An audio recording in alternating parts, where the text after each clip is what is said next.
Today we are going to have a look at the Dark Knight. And no, I don't mean Batman, I mean the Dark Knight in Final Fantasy XIV, in today's Final Fantasy XIV media tour. There are some interesting changes coming with Endwalker for the Dark Knight. We're getting like new skills, some are being reworked. So that's what we're gonna have a look at today. And yeah, if you guys love MMOs and Final Fantasy XIV, you should really subscribe to this channel for more cool MMO content. And yeah, let's have a look at the changes. In Shadowbringers, you know, Dark Knight had its time in the sun, or darkness maybe, rather. And even though this expansion is called Endwalker, Dark Knight thinks it's actually called Shadowbringers 2. This is its job gear. Why? I think it checks all of the edgy boxes, you know, on account of the fact That's that a cool glamour, right? have 4 edges. And I like the red tattered crotch cape in particular. But you know what's interesting about this glamour here? It gives me a little bit like Imperial vibe somehow. I don't know, is it because of like this little bit of red here and like how the shoulders look? But it's really good looking. Tattered crotch cape in particular. But first, I have a disclaimer. I was sponsored by Square Enix to try out this development build of Endwalker, and everything that you see here is subject to significant changes. That includes potencies, I wonder what they're gonna change. Since a lot of them, because some stuff looks overpowered to me. I would not worry about them. But anyway, let's take a look. Firstly, and most importantly, Dark Knight has a new move, aptly named Shadowbringer. You can be just like the expansion. Shadowbringer. It's a 600 potency AoE with 2 charges every minute. Not only that, but your Simulacrum also gets the Shadowbringer, so please enjoy. Dark Knight. What? Let's quickly read through that. So also your Shadow clone gets this. Shadowbringer here. Deals unexpected damage to all enemies in a straight line before you with a potency of 600. That's not a low value, that's a pretty high value. For the first enemy, okay, here, okay, there's the catch. 50% less for all remaining enemies. For a second, I thought to everyone 600, that would be too OP. And you have like 2 charges, what makes a cool AoE rotation. But wait a second, your Shadow can do this too? Like your Shadow clone? Wow. Like and also it depends like where your Shadow clone is standing. You can do like a X-shaped AoE attack, right? Because it goes like straight line. So if you have like your Shadow stand here and you are here, like you can actually hit even more. Like yeah, you can hit like more targets that way. So please look at that, how cool. Also got the tank spam attack rework. Delirium is no longer a 10-second duration, but will instead give you 3 stacks of Delirium. And you can spend these stacks on either Blood Spiller or Quietus. Wow. The reason it's 3 instead of 5 now is because it's a minute cooldown down from 90 seconds. Salted Earth is that's no why longer to a make up for it. targeted AoE, but an AoE immediately around you. This required an animation change, of course, where you punch the ground, and this is very important. Not why? only that, but after you use it, it changes into its combo action, Salt and Darkness. Yes, Salt and Darkness. Dark Knight is very salty and edgy. Salt of Darkness will make your Salted Earth pulse for a 500 potency attack, whole bunch of salt. Now, since the other tanks stole Dark Knight's spread the salt when, you know, they all copied the Blackest Night, Dark Knight has 2 of them instead. The new one is called Ablation. It's got 2 charges and can be... Wait, what is this? I've seen this skill actually being added to like multiple jobs. Reduces damage taken by a party member or self by 10%. Didn't we see something similar also on the Gunbreaker, right? I think like all tanks are getting this kind of skill maybe. Like I see this on quite many jobs now, the 10% damage reduction. Like even DPS jobs are getting this. Like there's one thing... No, actually 2 things that like most jobs have now in common. Like a lot of jobs getting the 10% damage reduction, and like almost every job, maybe even every job, gets like 2 charges on the skills. Was there actually any job that didn't get 2 charges? I don't think so. I think every job gets like 2 charges on several skills. But yeah, that's interesting that they give 10% damage reduction to so many jobs. You know what that means, guys? That in Endwalker, the dungeons are going to have some heavy hitting mechanics, and a lot of those.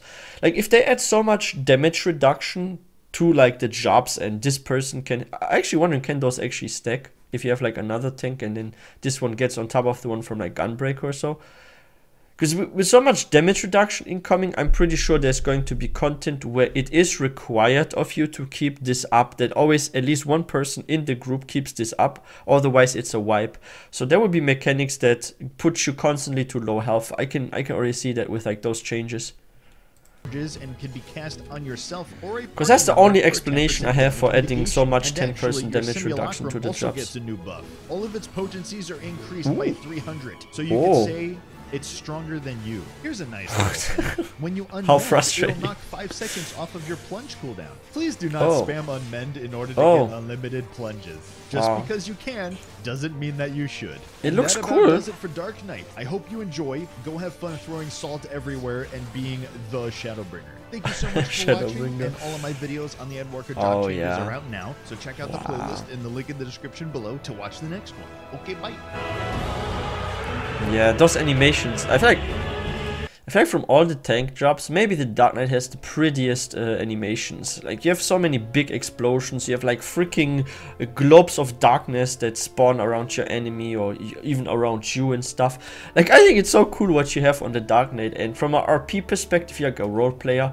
Like, I've noticed that in my FC, I think Dark Knight is the most popular tank job, and there are some people that are also into RPing, right? So like role players, and yeah, I feel like role players often go for Dark Knight, like, because they have like so pretty swords. Like, it's so cool running around with like a huge sword. Like, yeah, it's cool having a big axe on a warrior too, but like, there's just something so epic about freaking big swords.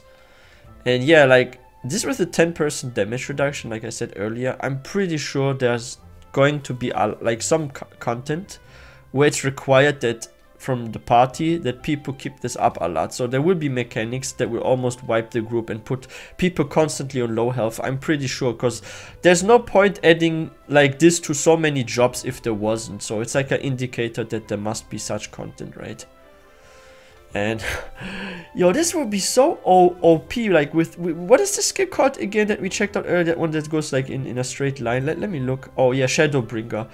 Like, I'm actually wondering like what you can do with like Shadowbringer now when you time it with like your freaking shadow. Like, how much area you can cover. Like, you can go in like an X shape or something, or you can like stand right next to your shadow, and then you have like 2 lines that go into the front, and you cover like a wider area with it. But yeah, the catch is 50% less damage for every second and so on enemy. But wow, Shadowbringers 2 is coming to the Dark Knight. Oh, this makes it not easier for me to pick my first tank job that I will max level. Because I think tank is the only job I barely play, to be honest. Like, I'm experienced on DPS, sort of, and healer. I play a lot on the healer. But like tanks, I'm not super experienced. So, what do you guys think about the tank changes from what you are seeing here? Like, do you like what's happening with the Dark Knight? Like, how do you feel about the changes? Let me know in the comment section. To me, it's looking really good for the Dark Knight. And for like all the other jobs, it's looking good too. I haven't seen any like major nerfs or anything that would be like a big meta changer. The only thing I'm a little bit concerned about is like some of those buffs seem a bit too powerful in some areas. And yeah, like Larryzaur said, like, it's subject to change, so we don't know if we get all that and if it comes live, or if like maybe even Shadowbringer gets like reduced to not 600 but like 500 potency, because you can maybe do some broken stuff if you do this together with your shadow, and the shadow now getting a damage increase, right? So, but still, it's looking good. And I read something that apparently there's 30% more content in Endwalker. Some even says like 50% more content than with Shadowbringer. So is Endwalker going to be like the biggest expansion? Maybe, we will see. But I'm like really looking forward to those changes. I'm actually quite eager now to also level up the Dark Knight. But yeah, if you guys haven't subscribed to this channel yet, please consider subscribing. And don't forget to like this video if you like this one. And I will see you guys next time.